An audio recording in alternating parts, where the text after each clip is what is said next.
गुरुजी के दो शिष्य थे। दोनों शिष्य में एक नेगेटिव था, एक पॉजिटिव था। एक का विचार नकारात्मक था, दूसरा का विचार सकारात्मक था। नकारात्मक विचार उसे कहते हैं जो हमेशा उदास रहता हो, जो हर चीज को सोचता है कि ये काम नहीं होगा। सकारात्मक विचार उसे कहते हैं कि जो हमेशा सोचता है कि ये काम असंभव नहीं है, ये काम संभव है। जो नकारात्मक था वो खूब पूजा पाठ करता था, पूजा पाठ करता था, लेकिन कभी खुश नहीं रहता था। हमेशा कहता था भगवान का पूजा, 2 रुपए का घी जलाता, 2 रुपए का अगरबत्ती जलाता, करोड़ों की ख्याल रखता था कि हमको करोड़ों की संपत्ति मिले। ऐसा होता नहीं था।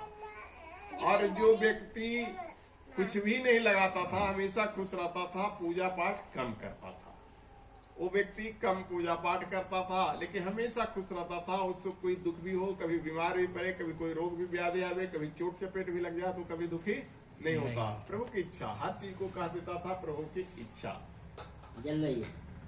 ऐसा कहकर प्रभु की इच्छा शायद हो जाए। कुछ दिन के बाद उसके गुरुजी मर गए, और जब उसका उम्र आया वो दोनों भी मर गया। मर जाने के बाद ये तीनों स्वर्ग में एक जगह मिले। समझ रहे हो ना? गुरुजी के मरने के बाद शिष्य की भी जब मृत्यु हुई तो तीनों स्वर्ग में एक जगह मिले। बोला अरे यार, ये कम पूजा पाठ करता था, ये भी स्वर्ग आ गया। गुरुजी तो खैर मेरे गुरुजी थे, इसलिए उनको तो स्वर्ग जाने की कोई बात नहीं है। गुरुजी से बोला कि गुरुजी देखिए तो पूजा पाठ नहीं किया, इसको स्वर्ग क्यों? और हम वहाँ दुखी थे, यहाँ भी दुखी हैं, और वहाँ भी सुखी था, यहाँ भी सुखी है। गुरुजी ने कहा जाके देवराज इंद्र से पूछो। देवराज इंद्र कहे कि जाके चित्रगुप्त से पूछो, वो सबका लेखा जोखा रहता।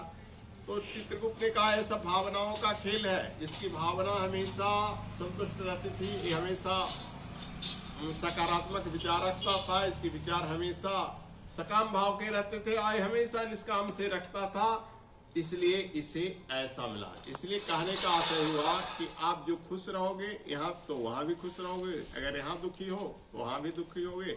इसलिए मन में कभी निगेटिव भाव ना आने दो, कभी नकारात्मक विचार नहीं आने। बोलो वृंदावन बिहारी लाल की जय।